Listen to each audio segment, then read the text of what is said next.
পাপন কাকু মুই নাজমুল হোসেন শান্ত কইসালাম। কি হইছে ক? মোরা আফগানিস্তানের লগে ঠকিয়ে গেছি। ঠকবি কিনলি কিয়া?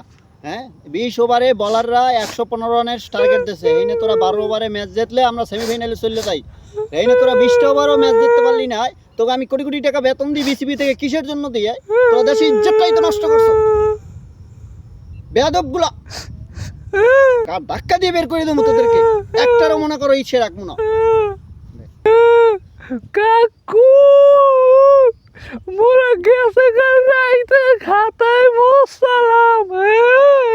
এর লগে মাঠে ঠিক মতো ক্যাপ্টেন্সি করতে পারি নাই। কাকু আর কথা ওই বাংলাদেশের রাসেল পারবো আমেরিকাও আইয়ে পড়ছে। মোরা যখন খেলতে নামছি তখন মাঠে যাইয়া আমাকে ডর দেখাইছে।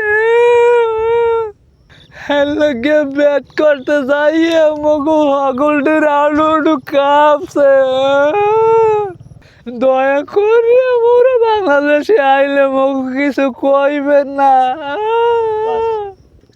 আরে মাগর ফোরা আয় আয় আয় আইলে ফুল চাষা দেবো মানে তো ভয়। বাংলাদেশের জনগণ তোকে মরিয়ে ফিসে গু লাগাইয়ে থুই দেছে, আইলে জম্মের তো দেবে হানে। আর হন আর এক কথা, তো কপালে কিন্তু বিমান চটবে না এইবার। ওই কেলাকাইতে ভোর খেলেই আমি পাড়াই দিতে আসি। ওই হগলটি মিললে এইবার মনে করো ওই আটলান্টিক সাগর পাড়ি দিয়ে ওই কেলাকাজ ধরে হাতড়াইতে দিতে বাংলাদেশ আইবার। বিমান দেয়া মুই টাকা কই বিসিবির টাকা নষ্ট করিয়া বিমান ভাড়া দিয়া তোকে আমি বাংলাদেশে আনতে পারবো না। কথা বলছো? আমার কথা ক্লিয়ার? কাকু হ্যাঁ নাইলে মানবো অনেক এলাকার বাজে আমু অনেক, কিন্তু মোর ক্যাপ্টেন্সি থেকে নামটা কাটবেন না কাকু। অনুরোধ করছি কাকু, নামটা কাটবেন না।